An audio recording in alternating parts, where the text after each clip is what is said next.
There is a kind of wealth that does not need to shout. It does not wear logos. It does not accumulate. It does not show off. It simply exists, serene and profound, like tea served in antique porcelain, like light entering through a rice paper window, like the silence between two carefully chosen words. And you know what I have noticed over the years? That the truly wealthy people I have met never needed to prove anything. They simply lived, and they lived well. Today, I want to talk to you about something that completely changed the way I exist in the world. 5 keys to Japanese quiet luxury. 5 principles that do not cost money, do not require renovation, do not ask for Herculean effort, but they do ask for decision, they ask for awareness, and they ask for courage to go against what society sells as success. Because deep down, true luxury is not in what you display. It is in what you choose to keep, and especially in what you choose to let go. If you feel tired, overwhelmed, surrounded by things but empty inside, this video is for you. Subscribe to the channel, turn on notifications, and leave your like. Come with me to discover how Japan taught us that less can be infinitely more. First key: beauty lies in the imperfect, not in the new. My grandmother Akiko had a cracked ceramic bowl.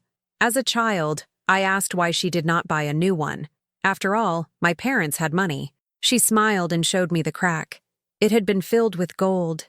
Kintsugi, the art of repairing with gold, the art of honoring scars.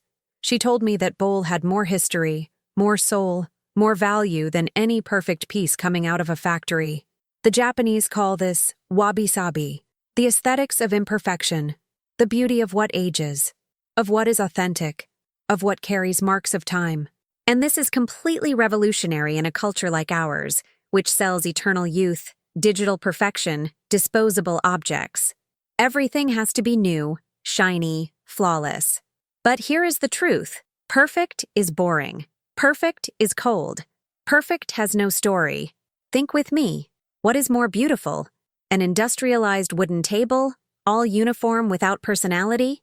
Or an old walnut table with marks of use, with color altered by time, with small imperfections that tell decades of shared meals? I have a dining table that I bought in 2010. It already has scratches. It already has stains that do not come out completely, and I could replace it with a new one. But why? This table saw me go through a financial crisis. It saw my son grow up. It saw dinners with dear friends. Each mark is a memory. Each imperfection is a story. Trading it for something new and perfect would erase all of that. Quiet luxury understands that the value of an object is not in the absence of flaws. It is in the presence of life. It is in authenticity. That is why I prefer a solid wood chair, slightly worn by time, to a plastic piece that imitates perfection. I prefer linen fabrics that naturally wrinkle to synthetics that promise not to crease. Because linen has texture, it has breath, it has truth, and here is something few people notice. When you embrace wabi-sabi, you stop replacing things all the time. You stop chasing the new. You learn to age with your objects. And this, besides being infinitely more elegant, is also more economical and more sustainable. You buy less, you buy better, and you build a home that breathes history, not disposal. Second key: luxury lies in invisible quality, not in the visible label. A few years ago, I was at a dinner with very wealthy women. One of them wore a dress with a designer logo stamped on the chest. Another wore a beige linen blouse without any visible brand. Guess which one cost more? The second one. It was an Italian artisanal piece, impeccable stitching, noble fabric, perfect cut. But no one who did not understand fabrics and tailoring would know. And you know what the difference was between them? The first wanted everyone to know she had money. The second simply had it. This is quiet luxury. It is what Americans call quiet luxury. It is elegance that does not shout, that does not stamp logos, that does not need external validation. It is investing in noble materials, in impeccable finishes, in pieces that last decades, but that only those who truly understand recognize. And this type of luxury is liberating, because you stop dressing for others. You dress for yourself, for your comfort, for your skin. I always like to remember that I have few pieces in my closet. After the crisis, I learned that I do not need more. Each piece is of excellent quality: linen, pure cotton, cashmere, neutral colors that speak to each other, classic cuts that do not age. And I can guarantee you, I feel infinitely more elegant now than when I had a closet overflowing with mediocre clothes. The same goes for the home. You do not need Italian marble with golden veins. Simple porcelain, but of good origin, is much more elegant. You do not need huge chandeliers with crystals. Soft and well-thought-out lighting creates much more atmosphere.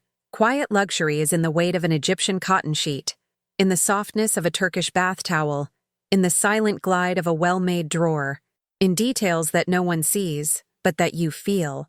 And here is the secret. When you invest in real quality, you buy less, because quality lasts. It does not fade. It does not deform.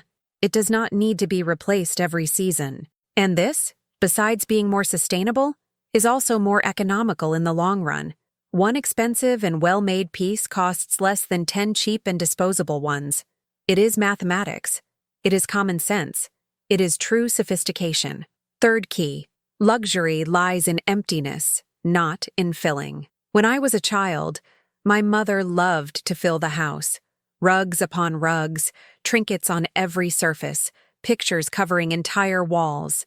She thought that was elegance. I grew up believing that a beautiful house was a full house, until I entered a traditional Japanese home and felt my chest open up. There was space, silence, breath. The Japanese have a concept called ma. Ma is the space between things, the interval between two musical notes that creates the melody, the silence between two sentences that gives weight to words, the emptiness in a room that allows each object to breathe and tell its own story. It is not absence.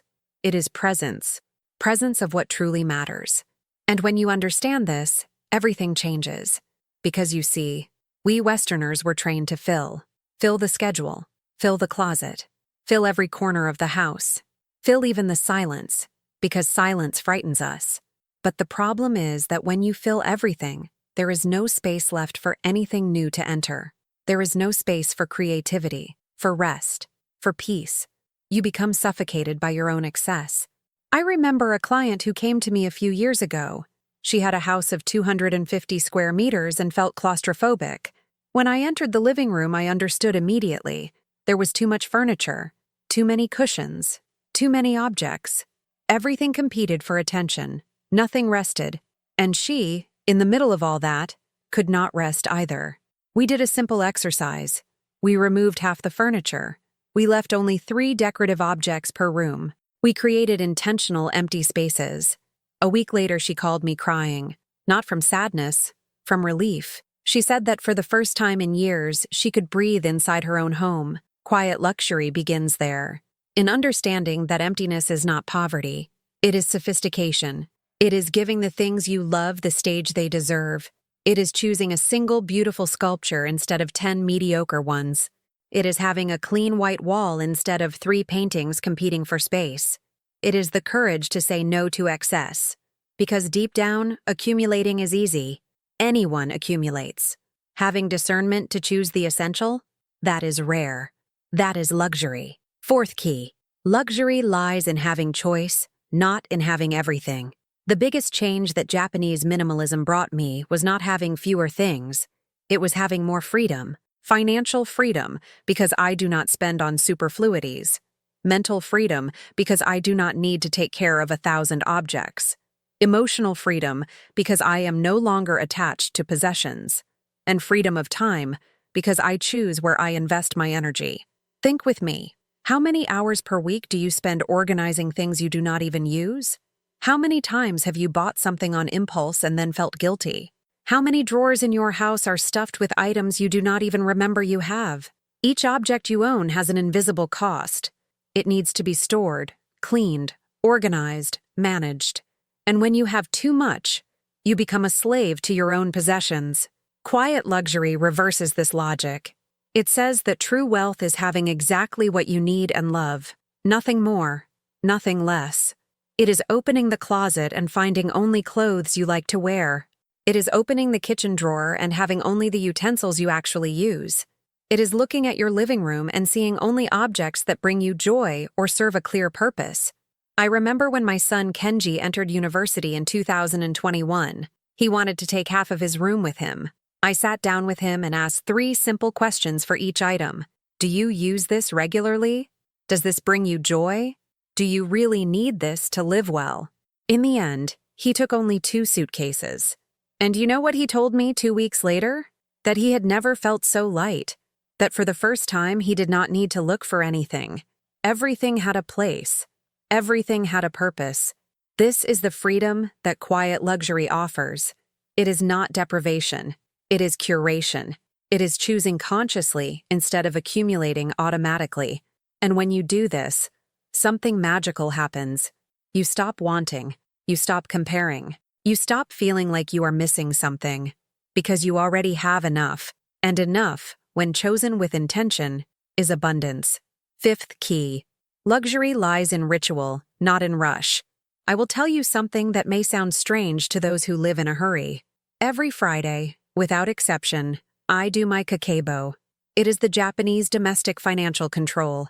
But it is not just a spreadsheet. It is ritual. I prepare a bancha tea. I serve it in white porcelain. I sit at the table. I review my expenses for the week. I reflect on my choices. I plan the following week. It takes about 30 minutes. And those 30 minutes bring me more clarity than hours of anxiety about money. The Japanese understand something fundamental. Ritual is not a waste of time. It is investment. It is the difference between living on autopilot and living with intention. And quiet luxury is above all intentional. It does not happen by chance. It is built in small gestures repeated with awareness. Think of the tea ceremony. It is not just drinking tea. It is preparing with attention, serving with care, appreciating with presence. Each movement has purpose. Each pause has meaning. And what seems slow is actually what connects you to the moment, to yourself, to the beauty of details that haste erases. I learned this the hard way. In 2008, I lost everything in the financial crisis. Apartment, investments, identity. I lived in a rush, accumulating, proving, and suddenly, everything collapsed. It was in the forced emptiness that I rediscovered the rituals my grandmother taught me. The ritual of making tea in the morning, of folding clothes calmly, of tidying the house as if caring for a temple. And those gestures, which before seemed like a waste of time, became my salvation. They gave me back my axis. They taught me that speed is not synonymous with progress. Today I have simple rituals that anchor my day. I wake up and open the windows with intention, being grateful for the light. I prepare my tea in a ceramic bowl that has scars of time. I make my bed carefully, smoothing each fold. It is not perfectionism. It is reverence. It is treating everyday life as sacred. And when you do this, the rush loses its meaning. You discover that true luxury is not in doing many things. It is in doing few things with soul. Look, I know society sells another story. It sells that happiness is in having more, in conquering more, in accumulating more. But I have had much, and I have had little. And I can tell you, with the authority of someone who has crossed both sides, that peace is not in quantity. It is in quality. It is in choice. It is in conscious detachment. The 5 keys to Japanese quiet luxury will not turn your life around overnight, but they will give you a direction, a north, a different way of seeing what is truly valuable. Because deep down, luxury is not what you show. It is what you live. It is waking up in a home that breathes. It is wearing clothes that embrace you. It is having time for rituals that connect you. It is feeling that each object around you was chosen, not accumulated. And here is the most beautiful part. You do not need to be rich to live like this. You do not need to live in Japan. You do not need to do a complete renovation. You just need to start. Choose one room. Remove the excess. Create empty space. Invest in a single quality piece instead of several mediocre ones. Establish a small morning ritual. These are simple choices, but they transform everything. So tell me, which of these 5 keys made the most sense to you? Which one will you start applying today?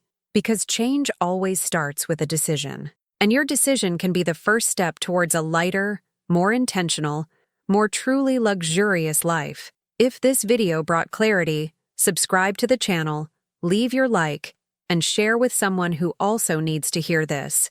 Write in the comments which key touched you the most, and do not forget to leave your phrase, "Less is infinitely more." Leave it here in the comments if you enjoyed the video and want to continue this conversation. And if you enjoy the content we produce here at Charm Minimalista and want to support this work, consider becoming a member of our club. With values starting at $3.99 per month, you help keep this space of lightness, beauty, and intention alive. It is simple. Click the Become a Member button right below the video. Your contribution makes all the difference and allows me to continue bringing content that inspires a more serene and elegant life. Because at the end of the day, true luxury is not in what you have. It is in who you become when you stop needing to prove. It is in the peace of knowing that you are enough, that your home is enough, that your life is enough. And this chosen, conscious, intentional sufficiency, this is the most silent, deepest, and truest form of wealth that exists. See you in the next video, with more lightness, more clarity, and always, always with more intention.